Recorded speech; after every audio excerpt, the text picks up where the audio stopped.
involved.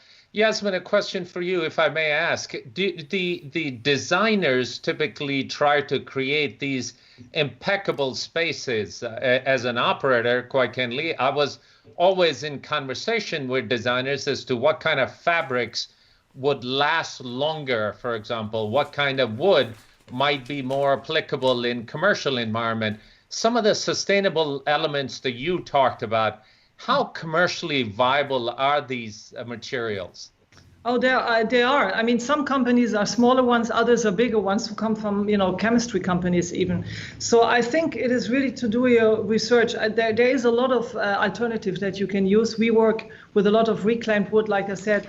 We also work, which I find extremely important to, like you just were talking about, to source local materials and have a certain amount of local materials in your project.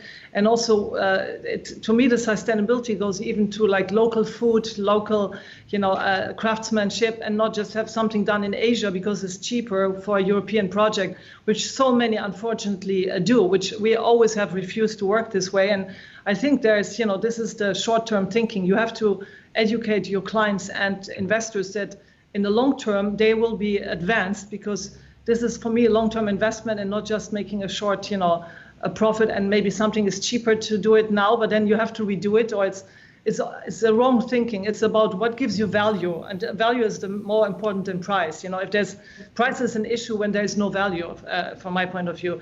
So it's also to support the community, and I think this is what we see now, the rise of in luxury also, to have urban communities being integrated, urban culture experiences. I mean, we both talked very quickly about organization I'm joining in with It Must Be Now, and and Earthlink, where also there's a brand which connects hotels that are going through these checklists and are going to be accountable, not just talking about sustainability. And on the other side, travelers who come to the site and can book there because they find they are really offering them something special. And I think this is what I see happening. Terrific. In all those elements, I think would help gain consumer confidence. How about you, Yasmine? What is your story about? What did you learn about yourself during this COVID period? Well, I did learn a few things. I think one is that, you can travel less and be as efficient, or actually more efficient in some way, that we don't always have to go to the project sites or to, that things are working. That's what digital technology is a help, I think.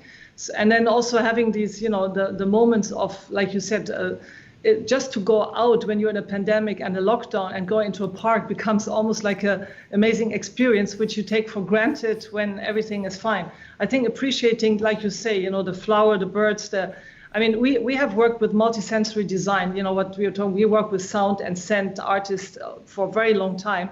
And I felt like this connection to nature, to take that even more, into the projects, which we have already started, because you see how important it is. And I think that's what everybody was longing through, because, there was a lot of bad news every day. And I think you had to get energy of something. And we were also, like Laura saying, quite lucky in most parts of, I think, Europe to have wonderful weather for springtime. So even we were locked down, we could enjoy the natural things, and we more focused on it instead of being in deadlines and running around all the time. That's right. Yeah. Thank you. So I'll say the final thank you to all the panelists. So I hope you have a good weekend, and look forward to keeping in touch for all of you in the future. Thank you. You as well. Thank you. Bye.